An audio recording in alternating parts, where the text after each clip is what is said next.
개천절 연휴 마지막 날, 흐린 날에도 도심 유원지와 등산로에는 발길이 이어졌고 도로 이용량도 늘고 있습니다.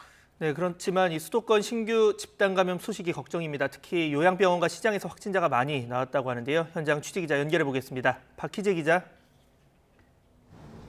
네, 저는 서울 관악산 입구에 나와 있습니다. 네, 자 오늘은 날씨가 좀 흐린데요. 산 오르내리는 분들 많았습니까? 네, 흐린 날씨 속에서도 이른 아침부터 산을 찾았던 등산객들이 잇따라 하산하고 있습니다. 대표적인 유원지인 서울대 공원에서는 이렇게 흐린 날씨에도 불구하고 휴일을 즐기려는 나들이객들이 몰렸는데요. 이 선선한 바람에 날도 무덥지 않아 자녀와 함께 나온 가족 나들이객들이 특히 눈에 띄었습니다. 고속도로 이동량도 많은 편이었는데요. 한국도로공사는 오늘 하루 동안 전국 각지에서 차량 474만 대가 고속도로를 이용할 것으로 추정했습니다. 이번 추석 연휴 하루 평균 고속도로 교통량인 478만 대에 육박하는 수치입니다.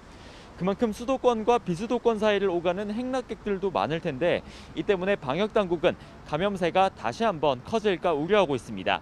특히 날씨 좋은 단풍철인데다 단계적 일상 회복에 대한 기대감도 나오는 상황 속에서 다시 한번 여행과 모임 자제를 당부하기도 했습니다.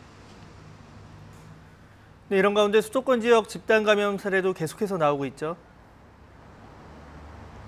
네, 방역당국이 발표한 오늘 0시 기준 수도권 지역 신규 집단 감염 사례는 모두 7건입니다. 특히 요양병원과 또 시장에서 감염자 수가 많이 나왔습니다.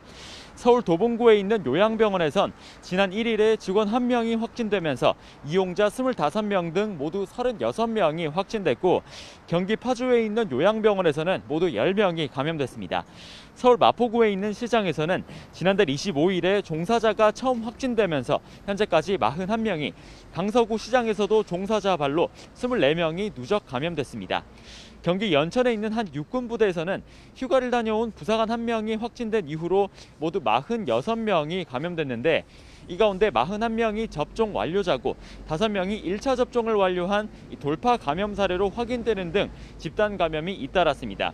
서울 가락시장과 관련된 누적 확진자 수는 모두 819명으로 늘었습니다. 지난 8월에 종사자 지인이 첫 확진 판정을 받은 이후로 감염이 이어진 건데 시장 종사자 652명과 가족 지인이 553명, 방문자 13명이 각각 포함됐습니다. 지금까지 서울 관악산 입구 앞에서 YTN 박희재입니다.